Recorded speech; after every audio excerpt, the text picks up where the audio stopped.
el Día de la Madre, ahí sí salen juiciosos.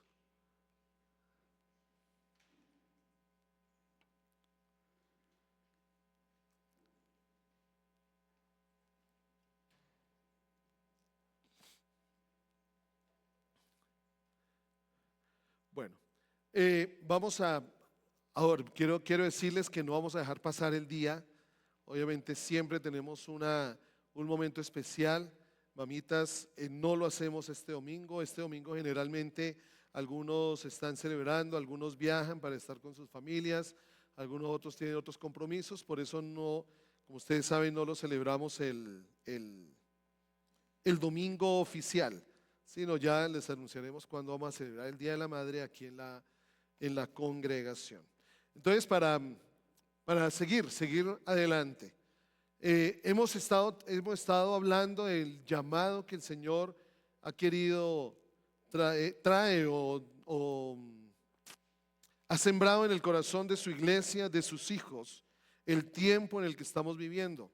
Hay muchas historias en la Biblia de cómo el Señor usó a su pueblo, usó a sus hijos en medio de las naciones donde estaban para poder establecer su palabra, para poder mostrarle a las demás naciones, a los demás pueblos, quién es el Dios de Israel. ¿Quién es el Dios de Israel? No sé para ti, para mí no es un Dios histórico, para mí no es un Dios solo una creencia de una religión. Dios es un Dios real, Dios es el Dios de toda la creación, Dios es el Dios que todo lo creó, digan lo que digan. Digan lo que digan, yo creo en el Dios creador, yo creo en el Dios que por su voz, en su poder, fue todo establecido.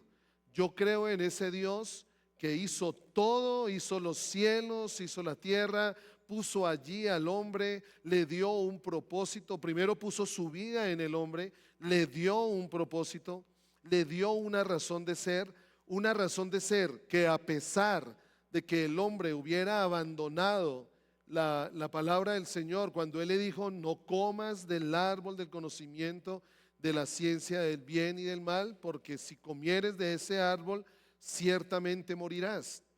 Son palabras que no fueron olvidadas en esa época. Son palabras que no solo se quedaron para el comienzo, son palabras que nuevamente hoy tienen relevancia. De por sí que Dios es un Dios de propósitos y Dios no es que falló en el primer propósito. Podríamos creer cada uno de nosotros que como el hombre falló, porque como el hombre tropezó, como el hombre desobedeció, entonces Dios tuvo que cambiarlo todo, tuvo que cambiar el plan, tuvo que ingeniársela a saber cómo volvía a hacer las cosas. No, Dios sigue moviéndose, Dios sigue trabajando, Dios sigue caminando a partir de ese primer propósito, a partir de ese propósito original. Él sopla aliento de vida en el hombre, le da su vida al hombre. Cuando viene Cristo Jesús, hace lo mismo. Cuando viene Cristo Jesús, hace lo mismo. Por eso es que dice Juan 3:16, porque de tal manera amó Dios al mundo que ha dado a su Hijo unigénito para que todo aquel que en Él no se pierda, mas tenga vida. Otra vez, soplar su aliento de vida en el hombre. Otra vez, que el hombre sea uno con el Señor, pero sin perder la razón del propósito original. La vida de Dios en el hombre, el que haya hecho al hombre a su imagen y semejanza, tiene que ver con ese mandato principal que Dios le dio al hombre: juzgar la tierra, señorear sobre ella, labrarla, guardar la tierra. De pronto nosotros nos hemos empequeñecido de pronto esa visión donde solo tendríamos que hacerlo a nivel de congregación, guardar la iglesia, estamos aquí bien juntos, protegidos. Parece que como que las iglesias o las congregaciones o los edificios donde nos congregamos y las personas que hacemos parte de esas congregaciones, muchas veces se podría pensar que somos como monasterios en cada uno de los lugares donde estamos. ¿Cuál es la diferencia de un monasterio? Pues un monasterio, la gente se aparta del mundo. En los monasterios la gente abandona el mundo y para que el mundo no me contamine, para que el mundo no me toque, para que el mundo no me afecte, yo me aparto. Y a veces de pronto tenemos esa mentalidad de monasterio, pero no es la mentalidad de Dios. Por eso es que hay historias y Dios en el transcurrir, si ustedes miran desde Génesis hasta Apocalipsis, siempre levanta a hombres y mujeres para hacerle recordar a la nación de Israel, para hacerle recordar a su pueblo que hay un propósito, que hay una razón original. De allí nace la profecía. ¿En qué libro? Bueno, recuérdenme por favor, porque la tierra será llena. ¿De qué libro? ¿Malaquías? ¿Malaquías? ¿Sí? ¿Malaquías? Unos hacen sí, pero con una cara como...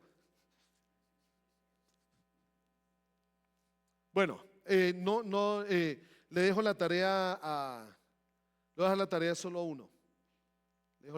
Ricardo, nadie más hace la tarea. Todos ya, olvídense de los celulares, no entren a ChatGPT. Habacuc, dice que Malaquías. Habacuc 2:14. ¿Quién lo buscó? Ok, desobedeciste, Dianita. Yo dije fue Ricardo. ¿Sí ven? Ese es el corazón del hombre. El corazón del hombre. No, mentiras. Ok, Habacuc 2:14, ¿qué dice? ¿Cuál es qué es lo que Dios anhela? ¿A dónde dirige esta profecía? ¿Qué será lleno de la gloria del Señor? ¿Qué? Toda la tierra. Mire el anhelo de Dios, lo mismo del comienzo. En el comienzo Dios le dijo al hombre, y no se lo dijo, los bendijo diciéndoles. Es lo que a veces perdemos, los bendijo diciéndoles, ¿cómo? Llenen la tierra, fructifiquen y llenen la tierra, sojúzguenla. Entonces pensemos lo siguiente, ¿qué había en el hombre cuando el Señor le soltó este mandato? ¿Qué había en el hombre? La vida de Dios. O sea, apenas Dios bendice al hombre con su vida, suelta su aliento de vida, lo hace a su imagen. Entonces, por lo tanto, el hombre en la tierra era Dios. El hombre aquí era Dios en la tierra. ¿Sí? Mírenme a mí. Sí, yo sé que sienten envidia porque me traen agüita ya. Mírenme a mí. Gracias. Eran la chicharrona.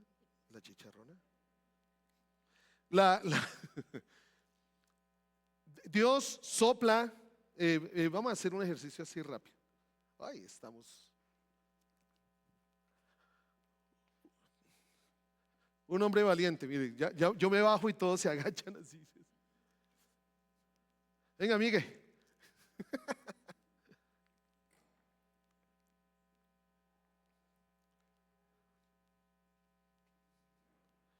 No, usted no, yo soy Dios.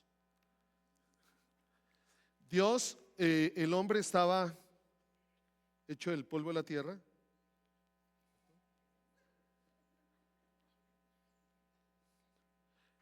No tiene que ver nada del color de su piel, aclaro. O sea, hecho del polvo de la tierra.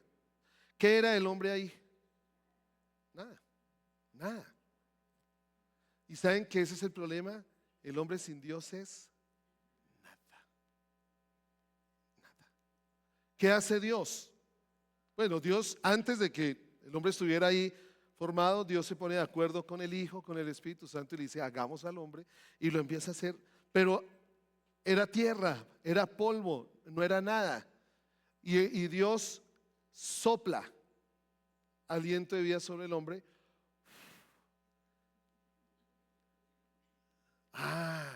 El hombre empieza a vivir. Empieza a vivir ¿por qué? Por la vida de Dios en el hombre. Y Dios le dice al hombre, fructificad y multiplicaos. O sea, fructifíquense. ¿Qué quiere decir esto? Que la vida de Dios en el hombre se multiplique. Entonces el hombre se multiplica. Entonces, ¿qué hace el hombre? ¿Y cómo se multiplica? ¿Con quién? A ver, Laurita.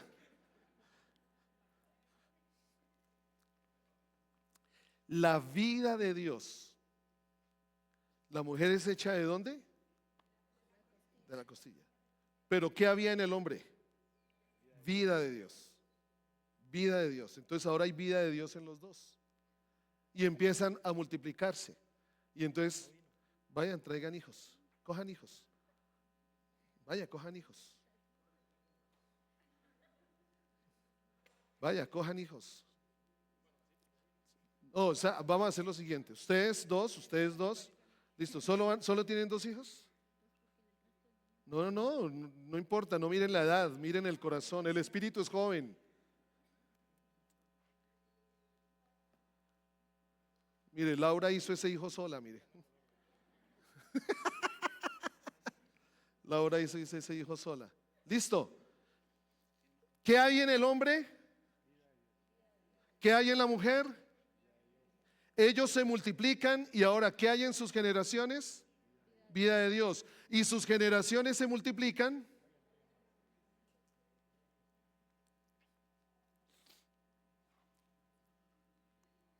Pero rápido, rápido.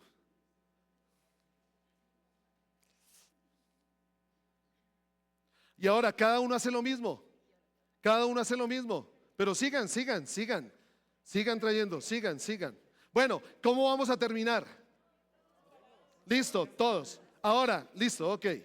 Ven, Esperancita, que no había nadie de este bloque. Resulta que esta es América, Europa, África, Asia y dejemos allá los 2, Oceanía.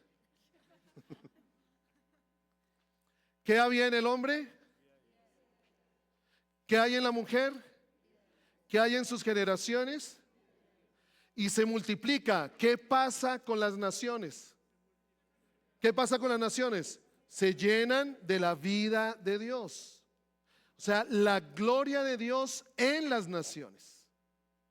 Nosotros hemos convertido la gloria de Dios en un evento espiritual. Ay, que Señor, tu gloria. La gloria, cuando Dios soltó vida en el hombre, lo hizo a su imagen. Él puso su gloria, puso su carácter en el hombre. ¿Para qué? Para que toda la tierra fuera llena de ¿qué? De la gloria del Señor. Ok, ¿listos? ¿Quedamos claros? Ok. Nadie les dijo que se sentaran. No, mentiras. Ahora, el hombre se aparta, el hombre desobedece. ¿Qué sucede con la vida de Dios en el hombre? Se va, se separa. ¿Saben qué es muerte? Muerte es separación. Así como la muerte física es separación, cuando una persona muere ya no está en este plano físico, en este plano terrenal. La muerte espiritual habla de separación. El hombre se separa de Dios. Y ya hemos hablado mucho de esto, por qué lo sacó del Edén. Mire el resultado del hombre, Génesis 3, el resultado del hombre sin Dios. ¿Qué empieza a suceder todo? Bueno, ok. Y vuelve Jesús, envía a su Hijo, para que todo aquel que en él crea, ¿qué? No se pierda, más que, más tenga vida. Nuevamente el propósito original. El propósito original no es solo salvación. No es solo salvación. Allí nos hemos quedado cortos, porque allí nos hemos quedado en el pensamiento que yo creo en Jesús para que no me vaya al infierno. Pero el mundo se va al infierno, porque acuérdense que el pensamiento es el pensamiento, ¿cómo se diría? Monástico. El pensamiento de monasterio nos aleja del mundo. Entonces, como yo ya soy salvo, que los demás se pierdan. Como yo ya soy salvo, que los demás se vayan para el infierno. Pero ese no es el pensamiento de Dios. Viene Jesús, y ahora Jesús pone su vida en sus discípulos, a hacer nuevamente lo mismo, a decirles, cuando les dice allí en Mateo 28, 16, pongámoslo en la, si podemos ponerlo, o no, ¿qué dice Mateo 28, 16? Lo sabemos. ¿Ah? Por lo tanto, ¿qué es ese por lo tanto? ¿Qué significa ese por lo tanto? A razón de, hay una razón. Miren que el Señor, Jesús, cuando está allí con los discípulos y se encuentran allí en Galilea, el Señor les dice, todo esto lo sabemos, toda, ¿qué? Toda autoridad, toda potestad. ¿Cómo podemos? Démosle otros sinónimos: autoridad, potestad, poder, hegemonía. ¿Alguien dijo? Señorío. Ok. ¿No fueron las mismas palabras que el Señor le dijo a Adán en Génesis 1:16? Las mismas. Fructifíquense, juzguen, señoreen, tenga autoridad. Y ahora Jesús llega y dice, toda autoridad me ha sido dada, ¿en dónde? En el cielo, y por lo tanto, a razón de que nuevamente yo tengo la autoridad, vayan.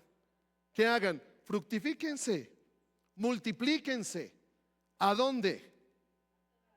A todas las iglesias. Vuelve naciones. Miren, yo solo les pido que le pidan al Espíritu Santo, que les pidan al Espíritu Santo, que nos dé su visión, porque la hemos empequeñecido. La hemos empequeñecido. Nos hemos dejado comer el cuento, perdónenme la expresión, de que una golondrina no hace verano. Pero hubo dos golondrinas que después de que vino el derramamiento del Espíritu Santo en Jerusalén dijeron, estos que trastornan el mundo. Hubo una golondrina que, entendiendo el propósito de Dios en su vida, fue a los gentiles y naciones fueron tocadas por el evangelio del reino.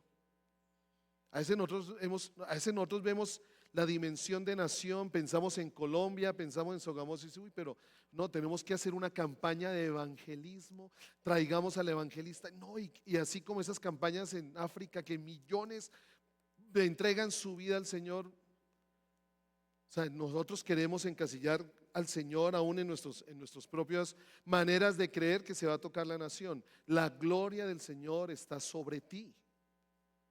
La vida del Señor está sobre ti. Y vemos en la Biblia, desde Génesis hasta Apocalipsis, hombres y mujeres de Dios que entregaron su vida, que creyeron en ese propósito y transformaron la nación. Transformaron la nación. Pero hemos visto a Daniel.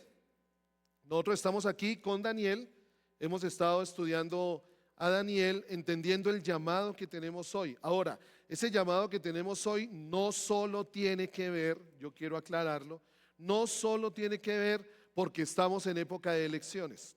A la final, las épocas de elecciones sí son momentos donde las naciones toman una dirección.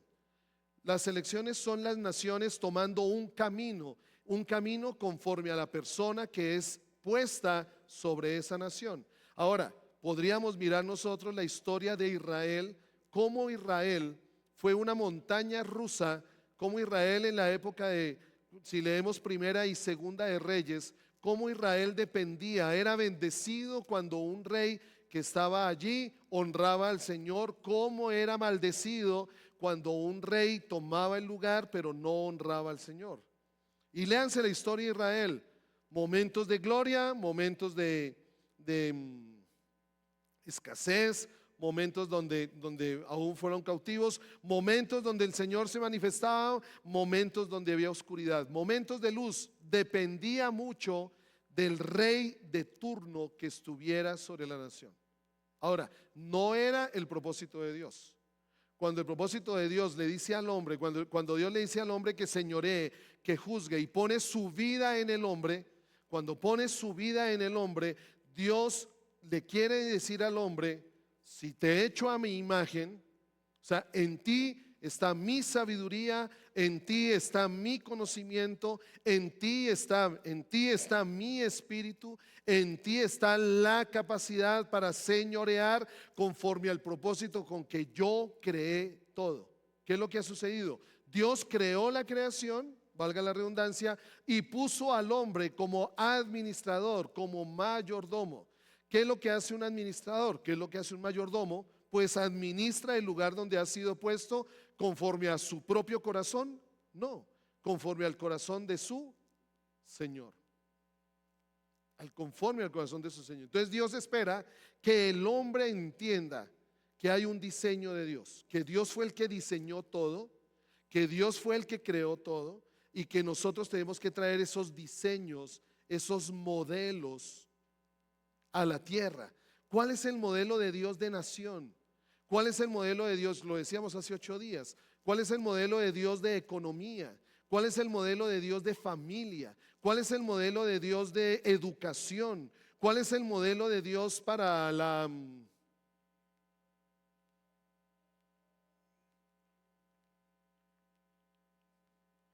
para cada área de nuestra vida?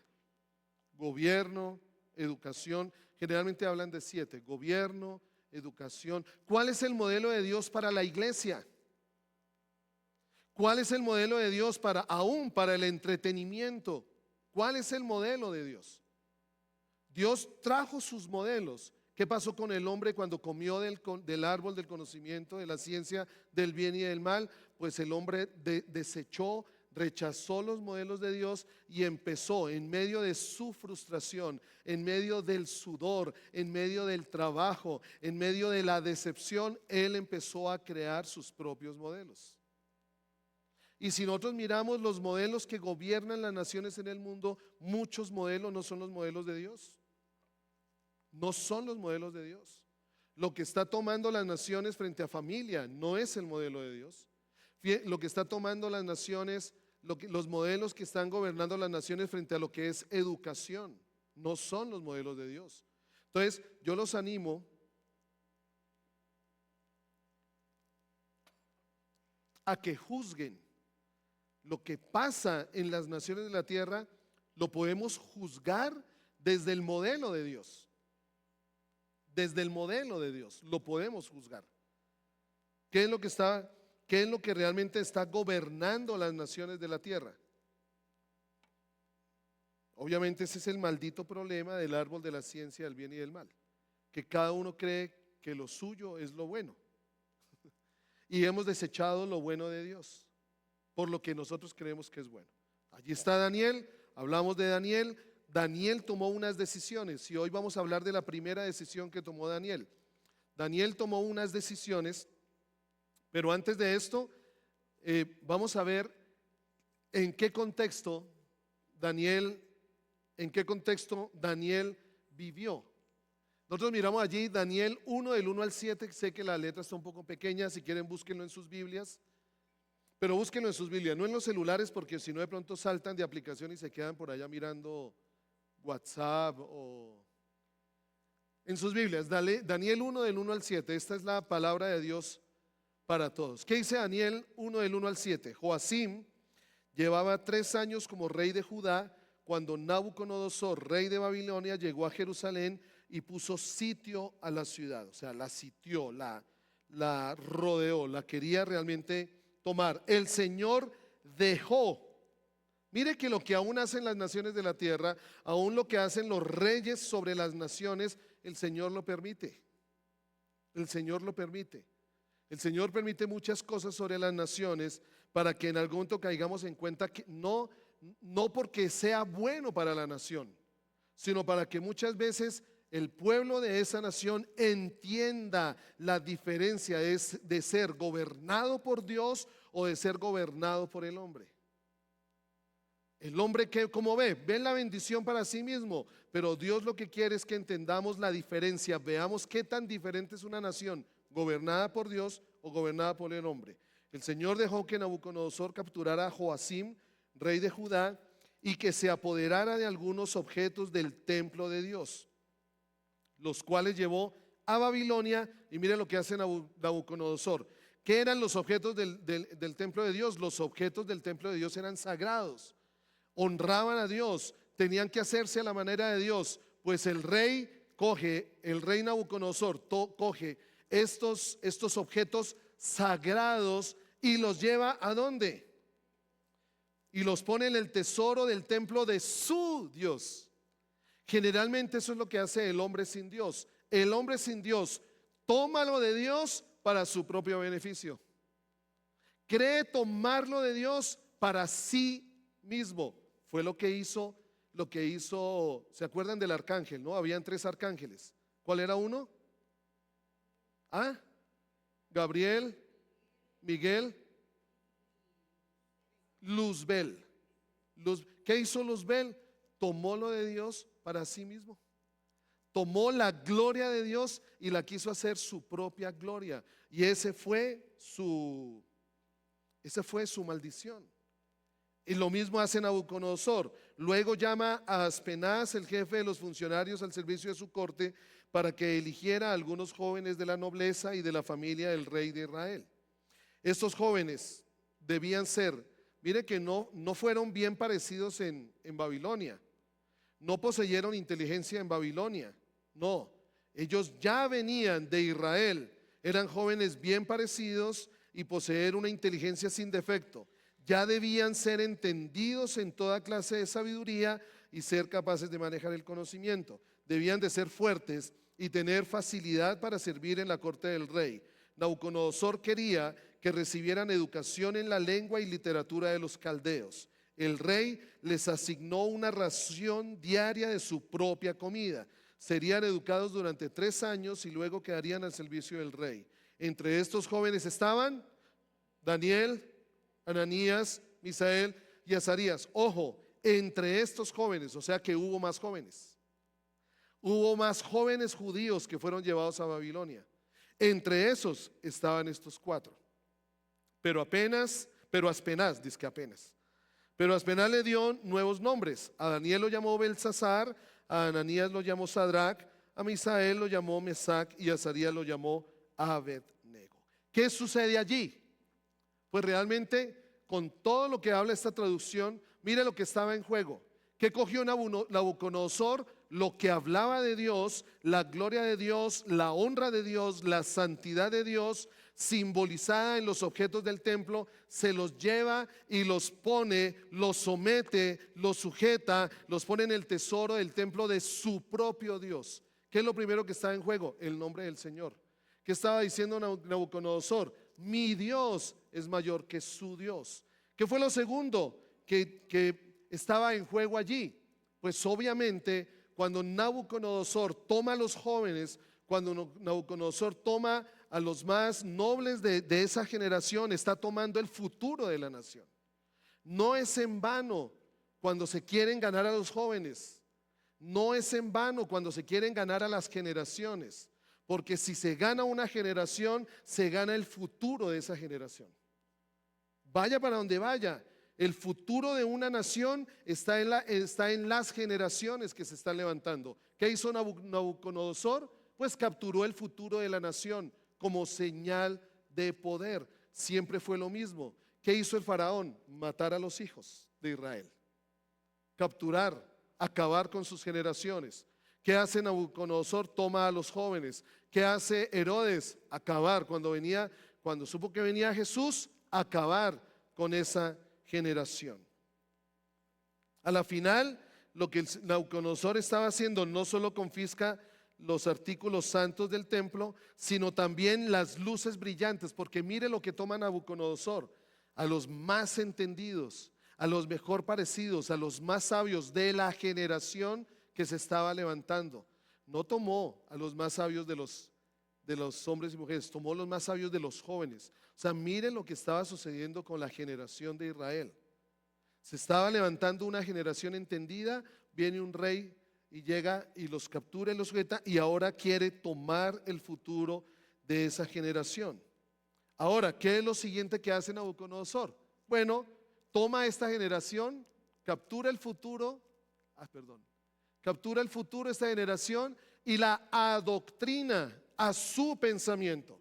Cuando vemos allí, cuando dice allí en el versículo 4 y 5, Nabucodonosor quería que recibieran educación en la lengua y literatura de los caldeos.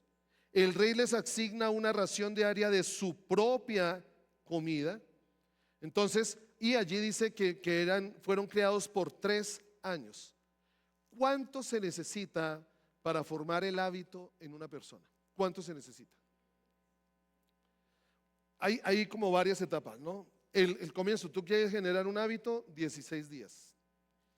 Hay unos que dicen 21 días. Hay unos que dicen que los hábitos quedan completamente arraigados después de 40 días. Después de 40 días tú ya tienes un hábito. Pues ¿qué hizo Nabucodonosor? No quedó contento con 10 días, 16, 21, 40. Él dijo, los voy a educar 3 años. Tenía que asegurarse que estos jóvenes que estaba levantando tuvieran su propio pensamiento. ¿Qué hacía esto? ¿Qué hacía este adoctrinamiento? Pues el propósito del adoctrinamiento en estos jóvenes era que ellos dejaran atrás, primero a su Dios y segundo su cultura. Que ellos abandonaran a su Dios. O sea, solo abandonando a su Dios puedo imponerles otro Dios. Solo abandonando o echando atrás o abandonando su cultura, yo puedo imponerles otra cultura. En otras palabras, Nabucodonosor le estaba diciendo a los 4 jóvenes, a Daniel y sus amigos, mírenme a mí. Mírenme a mí. No miren a su Dios, mírenme a mí. Cualquier parecido con la realidad y con la actualidad de las naciones de la tierra no es pura coincidencia. No es pura coincidencia. Porque a la final, Satanás está haciendo lo mismo. ¿Qué hace Satanás? Satanás quiere que se ponga en juego el nombre del Señor. Satanás siempre, el pensamiento del anticristo siempre es que no se le dé la honra debida a su nombre. No, la honra la tiene el hombre, no el nombre de Dios, no a Jesús, a su Hijo. ¿Qué es lo otro que hace Satanás? Pues captura el futuro de las naciones. ¿Qué está pasando con los jóvenes ahora? ¿Qué están pensando los jóvenes ahora? Miremoslos. Y la culpa no la tienen los jóvenes.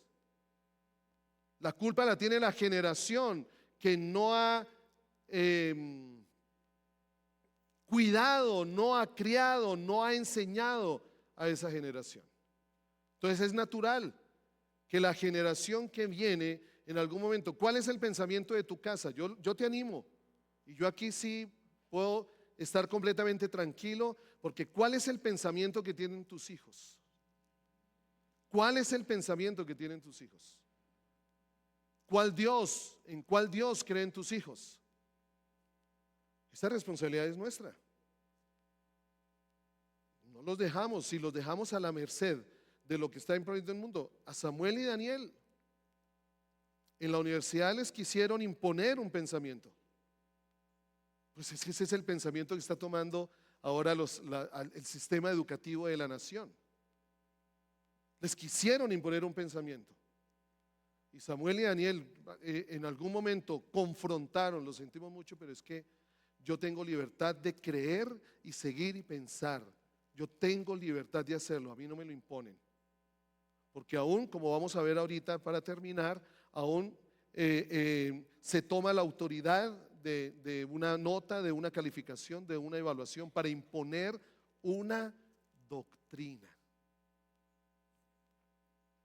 No es en vano los espacios que usa el diablo para imponer una doctrina que sencillamente aleja a la generación de Dios. No es en vano. O sea, no es gratuito que nuestras generaciones, aún nuestras generaciones, muchachos que creen en Dios, sí, yo creo en Dios, pero, perdón. No, sí, yo creo en Dios, pero no estoy de acuerdo. A mí Dios nunca me dijo que no estuviera de acuerdo. Y yo siempre animo a los jóvenes, cuando quieran juzgar algo, júzguenlo conforme a la palabra de Dios, no júzguenlo conforme a lo que alguien dijo o lo que alguien piensa, no, lo que esa persona piensa. ¿Qué dice la palabra? Cuando mis hijos venían a mí me decían, papá, pero es que, allí dijeron algo que tal, es muy cierto en cuanto a la creación. Yo les decía, ojo, no, es que mira, yo nunca los llevé a mi pensamiento, yo los llevaba a la palabra, les decía, mira, aquí está la Biblia dice esto, pelea tú con la Biblia. No pelees conmigo. Podemos pelear entre pensamientos. Ahí podemos pelear y nunca nos vamos a poner de acuerdo entre pensamientos. Pero si realmente la palabra de Dios es nuestra luz, la palabra de Dios es nuestra guía, allí sí nos ponemos de acuerdo. Entonces, ¿qué es lo que dice la palabra de Dios? No es lo que dice Henry Castellanos. ¿Qué dice la palabra de Dios al respecto? Y los llevaba y los ponía al frente de la palabra de Dios. Porque como ahora hay un pensamiento tan humanista, Decía, mira al Señor y pregúntale a Él, confróntate con Él. ¿Y qué es lo otro que hace el enemigo? Pues obviamente nos adoctrina. ¿Cuál es la finalidad del adoctrinamiento? Abandonar a nuestro Dios. Abandonar a nuestro Dios. Pero ¿qué hizo Daniel? ¿Qué hizo Daniel? Recordemos, lo toman capturado. Si tomaron a los jóvenes, los sacaron de sus casas, los sacaron de sus familias. Hola, qué curioso, ¿no? Mire, es que no es en vano lo que hace. No es en vano lo que hacen contra las generaciones. Sacarlos de sus casas, adoctrinarlos, llevarlos, someterlos. No es en vano lo que hacen con las generaciones. A Daniel lo sacaron de su familia, lo sacaron de su casa, lo abandonaron, quedó, lo llevaron a un país, a una cultura completamente diferente. Pero ¿qué fue lo primero que hizo Daniel? ¿Qué fue lo primero que hizo? ¿Qué? Propuso. ¿Dónde? En su corazón. ¿Saben? Si nosotros estamos en una dualidad, en lo que piensa el mundo, en lo que creemos que está bien, pero no sabemos si está bien o no está bien. Si tú estás en esa dualidad, si tú estás en esa dualidad de que no sé cuál sea la mejor decisión, no sé qué es lo que deba hacer, lo primero que deberías hacer es esto: proponerte en tu corazón. Es lo primero que deberías hacer. Si yo lo propongo en mi corazón, ya propongo en mi corazón. ¿Qué se propuso Daniel en su corazón? Daniel en su corazón se propuso ¿qué? No contaminarse. ¿Saben qué significa esa palabra proponer? Cuando él dice se propuso, él decidió poner encima, sobre su pensamiento, sobre su realidad, sobre lo que estaba viviendo en el momento, quiso poner por encima aquello que no deshonrara, ni manchara, ni profanara su fe y su cultura. Eso fue lo primero que hizo Daniel. Entonces, cuando yo escucho, cuando yo veo qué decisión voy a tomar, si yo me propuse en el corazón poner por encima a mi Dios, poner por encima al Señor, eso es una decisión mía. O sea, no es una decisión del pastor, o sea, es una decisión tuya. En tu corazón, ¿qué te has propuesto? ¿Qué decisión tomaste? ¿Qué pones por encima de lo que piensas, de lo que crees, de lo que te dicen, de lo que te imaginas, de lo que es bueno para ti? ¿Qué pones por encima? Pero ¿cuál es la línea, o cuál es el perfil, o cuál es el estándar más bien? ¿Cuál es el estándar que vas a poner para poner algo por encima? Algo que no contamine. En otras palabras, Daniel puso por encima algo que no deshonrara ¿a quién? Que no manchara el nombre de quién, que no profanara a quién. Y a veces nosotros nos estamos moviendo así. Creemos en Dios, pero nuestras decisiones profanan su nombre. Nuestras creencias, nuestras ideas deshonran el nombre del Señor. Es lo que pasa con algunas congregaciones, lo que ha pasado con algunas denominaciones que han aceptado, por ejemplo, el matrimonio igualitario, congregaciones cristianas. O sea, si yo acepto el matrimonio igualitario, ¿qué estoy haciendo? Estoy profanando el nombre del Señor. Esto no es algo sencillo. Claro, el diablo nos dice pobrecito, pero no es tan así. Ahora, cuando él propone, porque dice que Daniel propuso en su corazón, él no solo se quedó, sí, ya lo propongo en mi corazón, no es honrar al Señor. Pero a la final él dio un paso valiente, y es que puso a prueba su fe. Cuando ustedes leen la historia, yo no me quiero quedar tanto allí, pero cuando ustedes leen la historia de Daniel, Daniel le propuso al jefe de los eunucos que no le dieran de la misma comida que comía el rey, porque como Daniel propuso no contaminarse, recordemos que muchas veces la comida que comían ellos era comida dedicada a los ídolos. ¿Qué dice Deuteronomio 22, 32, 37 al 38? ¿Dónde están sus dioses? La roca en que confiaban para que los protegiera, los dioses que comían lo mejor de sus sacrificios y tomaban el vino de sus ofrendas líquidas. Yo creo que Daniel recordó lo que decía la Torá al respecto. y él decidió no contaminarse. Por eso le propuso al jefe de los eunucos, le hizo una propuesta. Nosotros a veces estamos así, creemos en el Dios en el que hemos puesto nuestra confianza, creemos en el Dios en el que hemos puesto nuestra fe y retamos nuestra fe en contra de lo que se mueve en el mundo.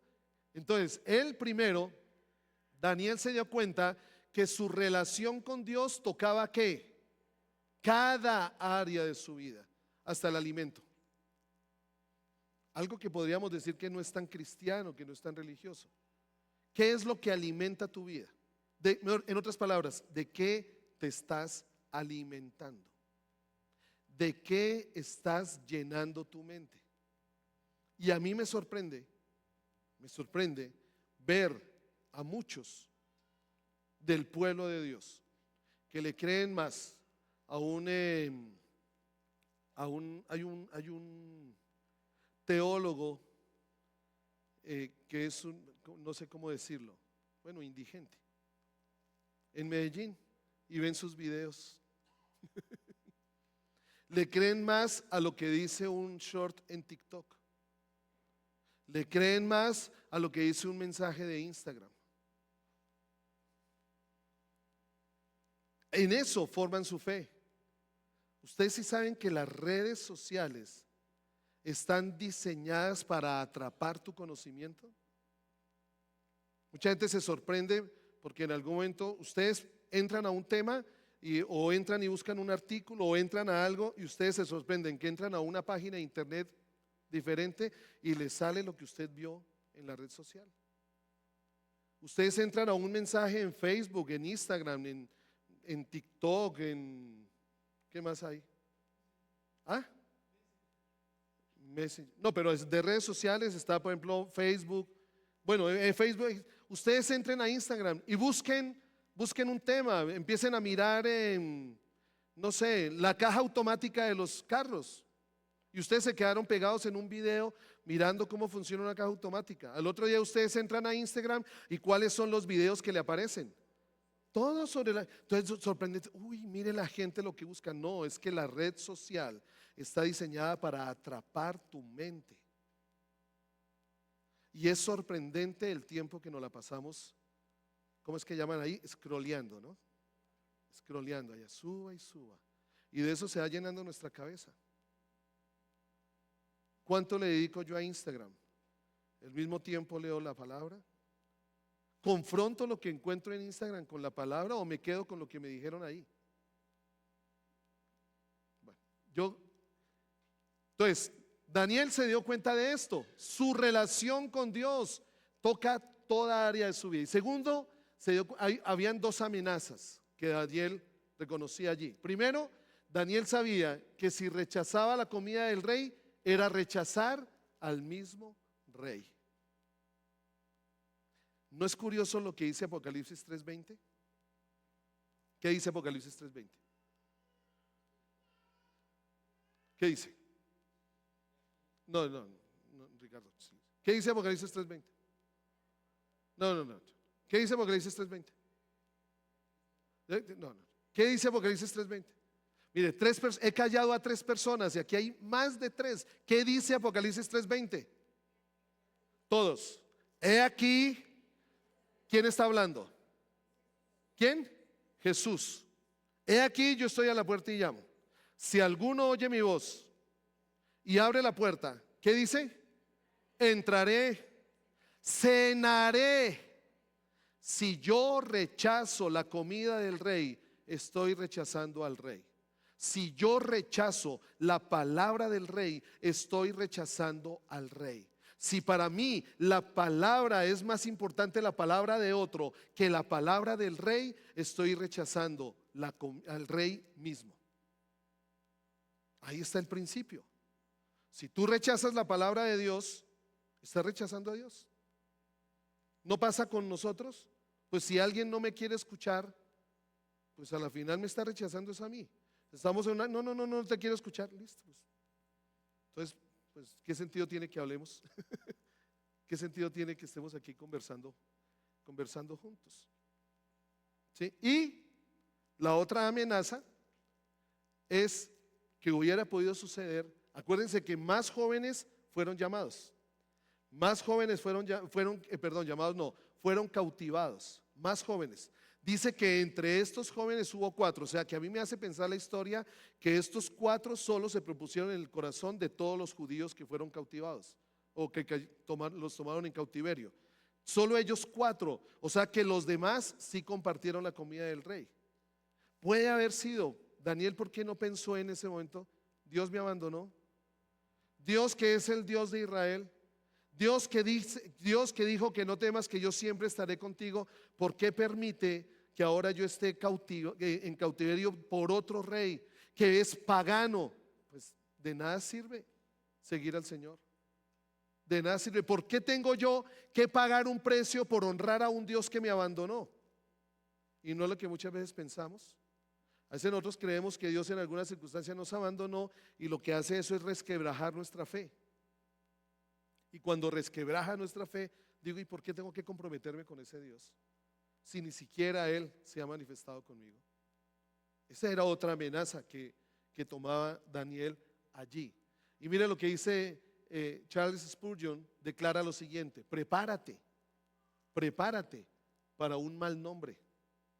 Nosotros creemos que todo en Dios sí, la gracia del Señor está sobre nosotros.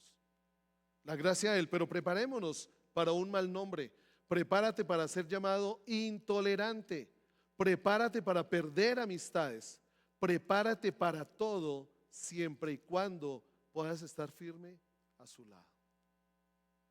La pregunta es, ¿estamos preparados? ¿Estamos preparados para que nos rechacen? ¿Estamos preparados para que nos abandonen? ¿Estamos preparados para que a pesar o todo lo que pueda venir en contra de nuestra fe, estamos preparados? ¿Saben? El tema no es la nación, porque en la nación, ¿cuántos creen en Dios? El tema está en los que creemos en Dios. El tema está allí. ¿Y saben qué siento yo? Que la iglesia muchas veces ha estado cautiva. Y a muchos, el pensamiento de este siglo, el pensamiento de este mundo, lo bueno, entre comillas, ha cautivado el corazón de su iglesia. Nos han querido robar a nuestro Dios. Nos han querido que abandonemos nuestra cultura. ¿Cuál es mi cultura? No, mi cultura no es la que comienza el 14 de julio. Mi cultura no es la que termina el 20 de julio. Mi cultura no es un desfile de carrozas, el trompo, el yoyo. Esa no es mi cultura. ¿Cuál es mi cultura? El Señor, su palabra, sus diseños, su modelo, sus principios, sus mandatos. Esa ahora es mi cultura. Y lo que se ha querido estar moviendo en el mundo quiere robarnos la cultura. ¿Qué es lo que también quiere hacer el mundo? Cautivando el pensamiento de la iglesia, robar nuestras generaciones. ¿Y qué estamos haciendo nosotros? ¿Saben que yo me entristezco mucho cuando hago parte de conversaciones? Aquí, en este momento, podemos cerrar nuestros ojos y sí, Señor. Sí, Padre, sí, sí. Sí. Salimos a almorzar y tenemos una conversación y es como si aquí hubiéramos dicho no, no, no, no. El pensamiento de lo bueno a nuestros ojos, del árbol, del fruto del árbol del conocimiento de la ciencia del bien y del mal. ¿De qué están llenas nuestras conversaciones?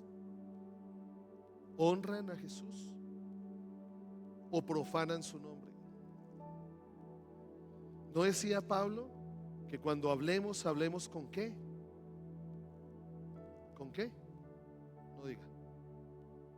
¿Con qué?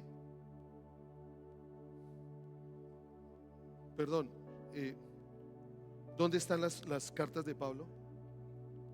¿En dónde están? En la Biblia. ¿Y qué decía Pablo? ¿Que hablemos con qué? Bueno, hablar con de nuevo ser una parte, sí, sí, pero que nuestras conversaciones que sean como cánticos espirituales, que cuando hablemos sean con cánticos espirituales. Entonces cuando voy a saludar a uno, entonces, cuán gloriosa sea. ¿Qué significa cánticos espirituales? Nuestras palabras, nuestras conversaciones honran a Dios. ¿Lo honran? Ese es el reto que tenemos. Ese es el reto que tenemos si nos consideramos hijos de Dios. Hijos de Dios. Quiero dejar esto en tu corazón. Quiero dejar esto. Ahora, yo no estoy diciendo que es que ahora somos los super, mega, hiper, supra espirituales, que ahora en cada palabra, no, sí. Lo que pasa es que como dice Colosenses, no es nada. Entonces a mí me sueltan una grosería en la calle. No, sí. Jesús te dice en Mateo 7 no es eso. No es eso. Es que tengamos siempre presente al Señor y seamos coherentes. ¿Creemos en Dios? ¿Creemos en su palabra? Ahora, yo sí quiero dejarles una pregunta. ¿Comemos su palabra? ¿Comemos su palabra? Si yo no como la palabra, estoy comiendo otra palabra. Aquí no hay medios. No, yo sí algo leo. No. O como su palabra o no como su palabra. ¿Quién fue el que tuvo una visión donde el Señor le dio a comer un rollo? ¿Juan? ¿No fue Isaías? Creo que fue Isaías. Isaías. Bueno, les dejo la tarea. Búsquenlo. ¿A quién? Creo que fue un ángel. Le dio a comer, una visión donde le dio a comer el rollo. Y el Señor quiere que no lo comamos enterito.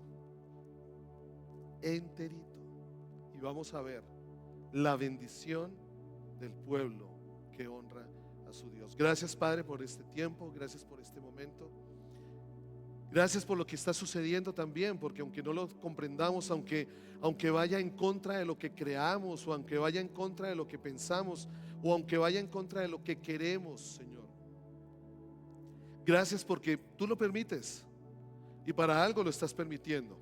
Yo solo te pido que háblanos, muéstranos, danos tu sabiduría, danos tu dirección, danos tu luz para saber por dónde caminar, para saber qué camino debemos tomar, para saberlo, para no quedar a nuestra merced o a la merced de lo que yo pienso, a la merced de lo que a mí me gusta, a la merced de lo que yo creo. No, Señor, si es necesario, muéstranos a cada uno en sueños, muéstranos, llévanos que es necesario comernos el rollo de tu palabra, que sea como miel para nuestra boca, como lo declara el salmista en el Salmo 119. Dulces son tus palabras. Puede que choquen con lo que nosotros pensamos, puede que tu palabra confronte lo que yo pienso que debería ser, pero quiero comer tu palabra porque no quiero deshonrarte a ti, no quiero rechazarte a ti, quiero amarte a ti y amar tu palabra. Tú estás a la puerta llamando. Si alguno oye tu voz y abre la puerta, tú entrarás, cenarás con él, habrá comida en esa mesa, tu comida en esa mesa. Y como tú lo dijiste, Jesús, cuando el diablo te dijo que convirtieras esas piedras en pan si eras el Hijo de Dios, tú hiciste una declaración allí: no solo de pan vivirá el hombre, sino de toda palabra que sale de la boca de Dios. ayúdanos. No nos ayudes a saber qué decisión tomar. Ayúdanos a saber cuál ya ha sido tu decisión. Ayúdanos a buscar cuál ya ha sido tu propósito, cuál ya ha establecido el momento para este tiempo que estamos viviendo. Ayúdanos a buscarte a ti, a buscar en tu palabra y saber esto, Señor. Yo bendigo cada vida, cada corazón, bendigo cada mente, Señor. Sedúcelos, sedúcenos, atráenos a ti. Que un día tomemos la decisión de proponernos en nuestro corazón no contaminarnos. Tú ya lo hiciste todo, ahora está en nosotros el proponernos en nuestro corazón no contaminarnos. Te honramos y te bendecimos en Cristo Jesús. Amén.